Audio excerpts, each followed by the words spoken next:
आज का हमारा टॉपिक है इंग्लिश में हम लोग पढ़ने जा रहे हैं, वो इंग्लिश ग्रामर। ये आसान भाषा में आप लोगों को सिखाएंगे कि इंग्लिश कैसे बोलना है, कैसे पढ़ना है, कैसे लिखना है, ये हम बताएंगे, जो कि आपको अदर वीडियोज में नहीं मिलता होगा। और यूट्यूब में यह वीडियो आपको फ्री में मिलेगा, आपको कोई इसका फीस नहीं लगेगा, कुछ नहीं। आज हम इंग्लिश में पढ़ने जा रहे हैं, वह क्या है? English grammar. क्या पढ़ने जा रहे हैं? English grammar.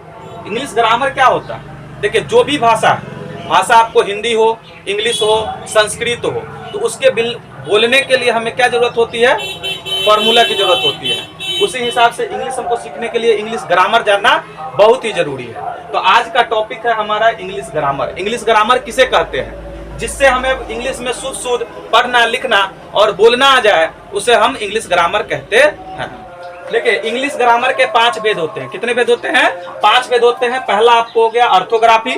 ऑर्थोग्राफी का मतलब हो गया वर्ण विचार, इसे हम हिंदी में कहते हैं वर्ण विचार। दूसरा हो गया इटिमोलॉजी। इटिमोलॉजी को हम कहते हैं शब्द विचार। तीसरा हो गया सिंटैक्स। चौथा हो गया पंक्चुएशन।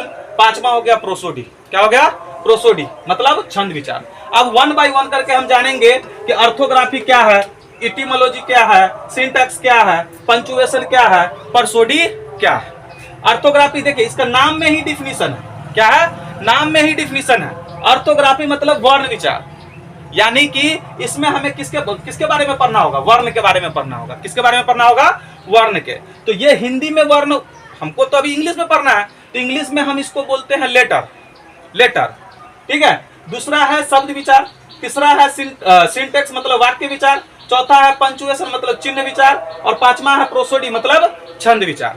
ऑर्थोग्राफी, जिससे हमें इंग्लिश में लेटर्स, अल्फाबेट्स के बारे में जानकारी प्राप्त हो, उसे हम ऑर्थोग्राफी कहते हैं। दूसरा हो गया इटिमोलॉजी, जिससे हमें शब्दों के बारे में जानकारी प्राप्त हो, उसे हम इटिमोलॉजी कहते हैं। तीसरा सिंटैक्स, जिससे हमें वाक्यों के विषय में जानकारी प्राप्त हो, उसे हम सिंटैक्स कहते हैं। चौथा पंक्चुएशन, जिससे हमें चिन्हों के विषय में जानकारी प्राप्त हो, उसे हम पंक्चुएशन कहते हैं। पांचवा, जिससे हमें छंदों के विषय में जानकारी प्राप्त हो, उसे हम छंद विचार कहते हैं। सबसे बड़ी बात, हम जो बात करते हैं किसी से, या वो हिंदी हो, या वो इंग्लिश हो, या वो संस्कृत हो, तो हमें बात करने के लिए किस चीज की जरूरत पड़ती है? सेंटेंस की। किसकी जरूरत पड़ती है? सेंटेंस। ये वाक्य विचार, सिंटैक्स जिसको हम बोलते हैं। और सेंटेंस किससे बनता है?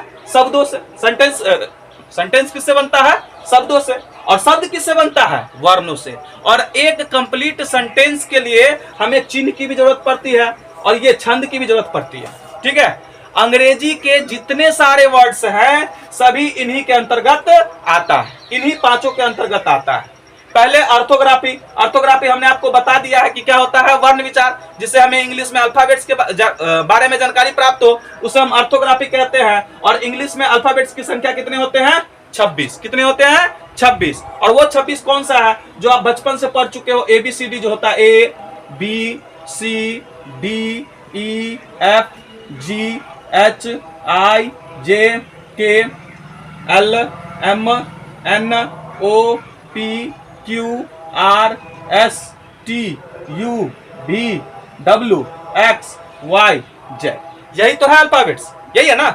हम जब वर्ड्स बोलते हैं तो इन्हीं 26 लेटर, इंग्लिश में इन्हीं 26 लेटर को यूज करके हम क्या करते हैं? वर्ड्स को बनाते हैं। और वर्ड्स से क्या बनाते हैं? सेंटेंस। जैसे हम कह दिए कि यह एक लड़का है, यह एक कंप्लीट सेंटेंस क्या हो गया? यह एक लड़का है, यह एक लड़का है। इसको इंग्लिश में हम क्या कहते हैं? This is a boy, this is a boy.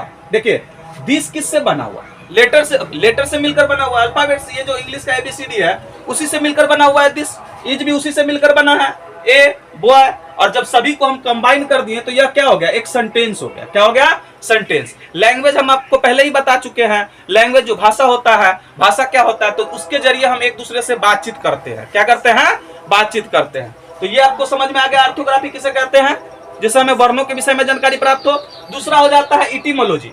Etymology मतलब शब्द विचार, और सबका एक प्रॉपर टॉपिक होगा। हम नेक्स्ट वीडियो में सबका प्रॉपर टॉपिक पर बात करेंगे। ये सब पर चिन्ह के बारे में भी बताएंगे, सिंटैक्स के बारे में भी बताएंगे, इटिमोलॉजी के बारे में भी बताएंगे। ऑर्थोग्राफी का भी एक टॉपिक होगा। अभी आप बेसिक जान लीजिए कि ऑर्थोग्राफी किसे कहते हैं, ये हम बता दिए।